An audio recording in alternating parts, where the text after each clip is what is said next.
Он потек амортизатор. Каяба 8000 проехал. И вот в чем причина. На штоке отслоилось. Это не повреждение. Это шток отслоился. Тем более это стоит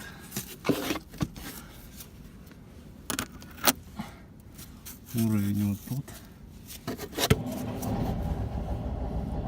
Это как раз входит, бля, в эту самую. И поэтому, блядь, он и потек. Вот и причина.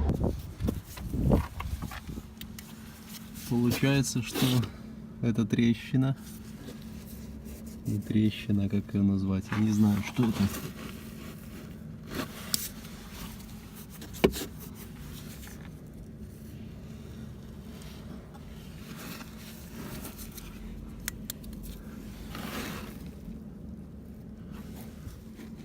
Но это брак штока.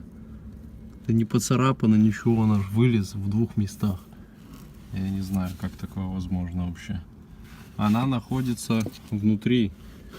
То есть отбойник ее, по идее, должен был спасать, но он, скорее всего, на глубоких проходах отбивался и как раз вот попадал в нее.